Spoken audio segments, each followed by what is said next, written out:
There was a time when everyone in the world was pagan, and virtually every society practiced human sacrifice, routinely killed unproductive, sick and unwanted children, saw women and children as property at best, saw life as a meaningless endeavor.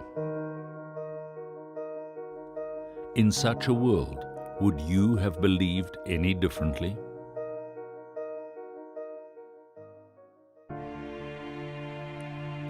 Remarkably, in this world of darkness, there was one man who came to a different conclusion. One man who chose a different path, who journeyed in a different direction, who discovered and followed the one God and lived by His divine-given principles. Only one man, and his name was Abraham. And God made a covenant with him. Quote, Thomas Cahill, The Gifts of the Jews. If we had lived in the second millennium BCE, the millennium of Abraham, and could have canvassed all the nations of the earth, what would they have said of Abraham's journey? In most of Africa and Europe, they would have laughed at Abraham's madness and pointed to the heavens where the life of earth had been plotted from all eternity, where man cannot escape his fate. The Egyptians would have shaken their heads in disbelief. The early Greeks might have told Abraham the story of Prometheus. Do not overreach, they would advise. Come to resignation. In India, he would be told that time is black, irrational and merciless.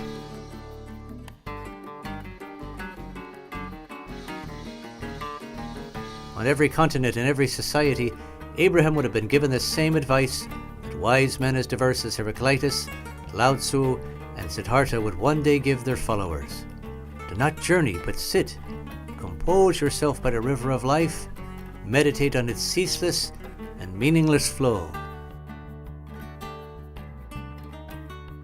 Abraham was one man who charted a radically different course, and from this one man evolved a people unlike any other. A people who cross paths with virtually every great civilization in history. A people whose history is unlike any other. A people whose impact on humanity is unprecedented. A people who are known to the world as simply the Jews.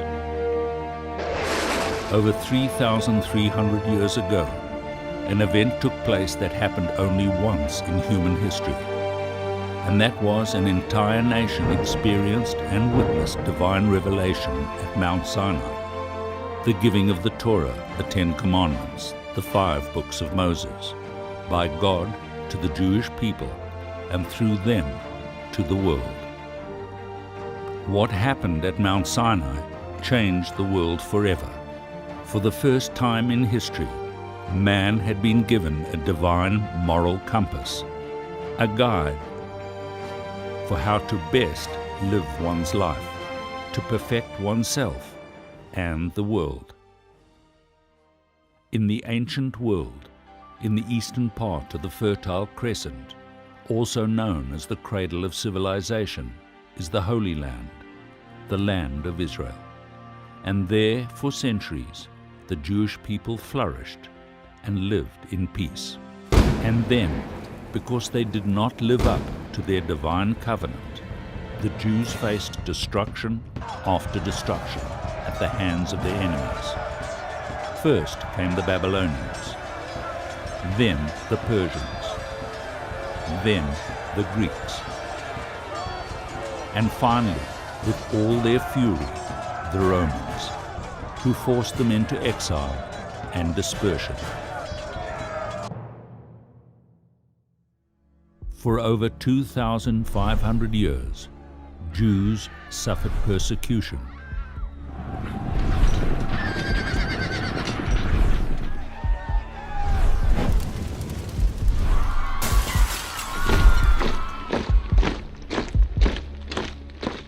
They were tortured and massacred. Their synagogues burnt, their women violated, their books vandalized and set ablaze, century after century after century. Throughout their history, and even until modern times, for reasons of jealousy, of people blaming their ills on a convenient scapegoat, and because Jews stood up and continue to stand up for the absolute moral standard that comes from the belief in one God and the holiness of human purpose. The Jews have faced and continue to face the demonic and destructive forces of anti-Semitism. Quote, David Lloyd George, British Prime Minister. Of all the extreme fanaticism which plays havoc in man's nature, there is not one as irrational as anti-Semitism. There is no greater example of this than the evil of one man, who projected his own failings and those of his followers on the Jews, and that was Adolf Hitler. Providence has ordained that I should be the greatest liberator of humanity.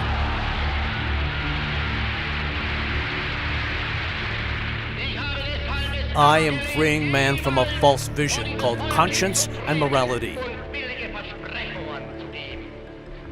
The Ten Commandments have lost their validity. Conscience is a Jewish invention. It is a blemish. The heaviest blow which struck humanity was Christianity. Bolshevism is Christianity's illegitimate child. Both are the inventions of the Jew. The struggle for world domination is between me and the Jews. All else is meaningless. For over 2,500 years, since the first exile in 586 BCE, Jews were scattered across the globe like stubble in the wind. God will then scatter you among the nations, from one end of the earth to the other. For over 2,500 years, Jews were driven out of their homes in country after country after country. But despite the persecutions and even the unimaginable destruction of the Holocaust, sustained by their unswerving faith and trust in God and His Torah, throughout those 2,500 years, something remarkable happened. The Jews not only survived, but flourished and changed the world.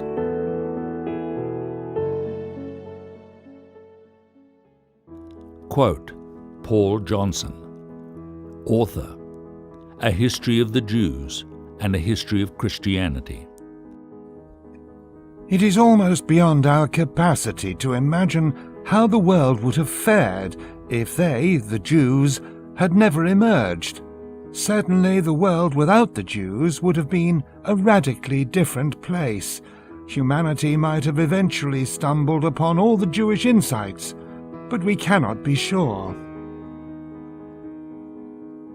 To them we owe the idea of equality before the law, sanctity of life, dignity of the human person, social responsibility, peace as an idea, and many other items which constitute the basic furniture of the human mind. Without it, the world might have been a much emptier place.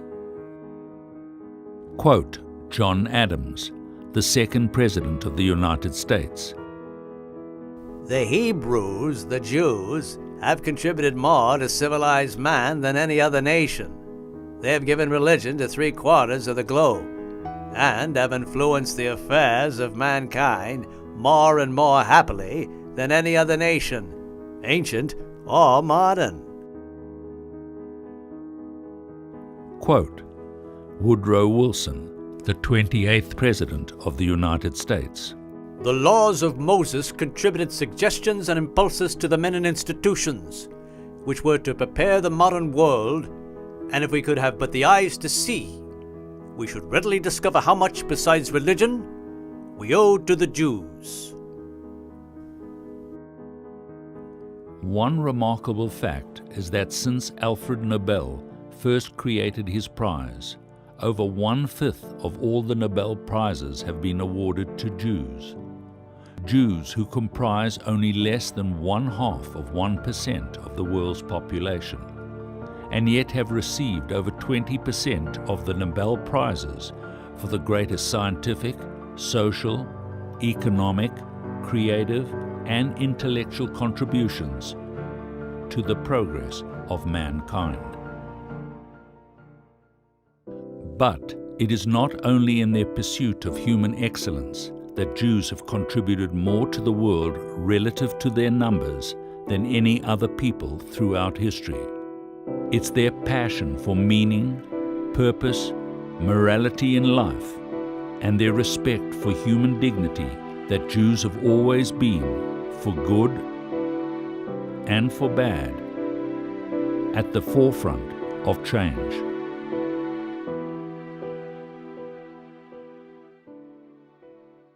Quote, Winston Churchill, British Prime Minister. Some people like the Jews, and some do not. But no thoughtful man can deny the fact that they are beyond any question the most formidable race that has ever appeared in the world. But over and above their contributions to mankind, something else, something quite astonishing, occurred throughout Jewish exile. Over 2,500 years ago, there were approximately 10 million Jews in the world. Today, there are just under 14 million. In comparison, 2,000 years ago, there were approximately 30 million Chinese in the world. Today, there are over 1.4 billion. Throughout history, as if ordained, the Jews have remained small in number. And only a small number will remain among the nations where God shall lead you.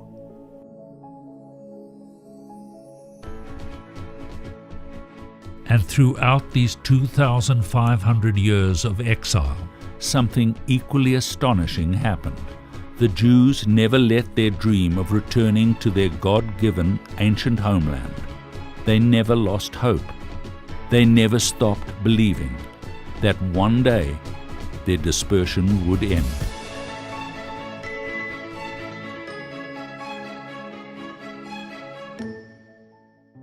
In 1978, before a Soviet court about to sentence him to 15 years in prison for the so-called crimes of studying Hebrew, practicing Judaism, and requesting a visa for Israel, Natan Sharansky said, For 2,000 years, the Jewish people, my people, have been dispersed all over the world, and still, each year Jews have stubbornly and apparently without reason said to each other, Lashana haba b'Yerushalayim, next year in Jerusalem. And today, when I am further than ever from my dream and from my people, and when many difficult years of prison camps lie ahead of me, I say to my wife and my people, Lashana haba b'Yerushalayim, next year in Jerusalem. After 9 years of imprisonment, Natan Sharansky was freed, and in 1986 he immigrated to Israel. And the communist regime that suppressed and incarcerated him collapsed and no longer exists. In a similar ironic twist of history, after the Nazis were defeated in 1945, in 1948, only 3 years later, the United Nations voted for the re-establishment of the Jewish homeland, the State of Israel.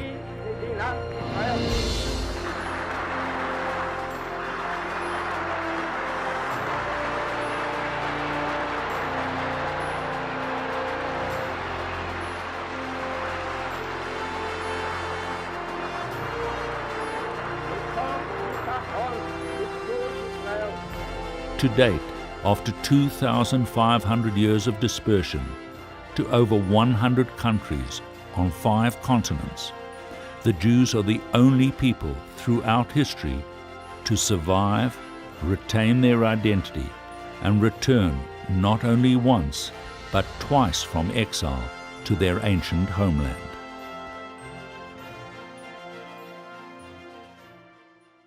The story of Abraham and the story of the Jews is the story of one man who dared to be different, and his descendants, a people whose wandering was endless, whose persecution was unremitting, whose vision for a better world was unparalleled, whose belief in one God and their commitment to His Torah and the dream of returning to their homeland were unshakable. One man, and from him, one people who dared to be different. Quote Thomas Cahill, The Gifts of the Jews. Without the Jews, we would see the world through different eyes, hear with different ears, even feel with different feelings, and we would set a different course for our lives. Quote J.M. Roberts, History of the World. No other people has produced a greater historical impact from such comparatively insignificant origins and resources. To understand the Jews, one has to understand history and the remarkable role they have played in it. However, to understand how they have survived, despite all odds, one has to look past history, into the world beyond the natural, into the realm of the divine. Here is what Sir Thomas Newton, Bishop of Bristol, said about the Jews in the 18th century. The preservation of the Jews is really one of the most single and illustrious acts of divine providence. What but a supernatural power could have preserved them in such a manner as no other nation has been preserved, and no less remarkable is the destruction of their enemies. Let it serve as a warning to all those who, at any time or occasion, are raising a clamour or persecution against them. I will make you into a great nation, and I will bless those who bless you, and curse those who curse you. If history and the story of the Jews has proven anything, it is that God has kept His covenant, His promise to the Jewish people.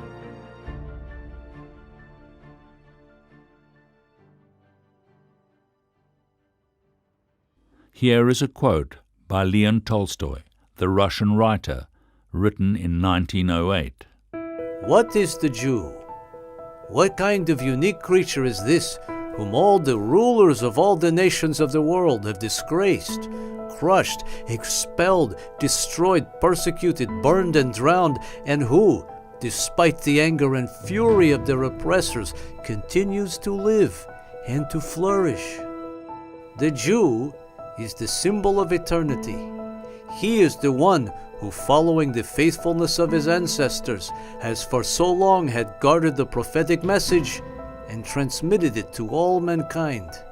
A people such as this can never disappear.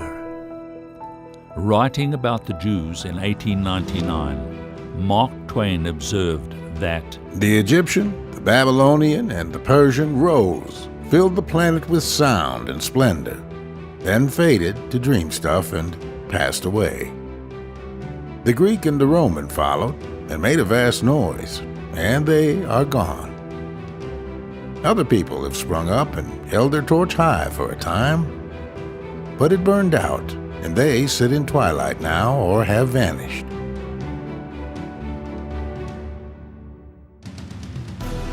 The Jew saw them all, beat them all, and is now what he always was, exhibiting no decadence, no infirmities of age, no weakening of his parts, no slowing of his energies, no dulling of his alert and aggressive mind. All things are mortal but the Jew.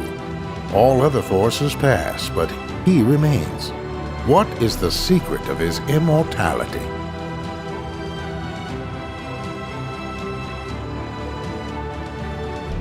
All things are mortal but the Jew.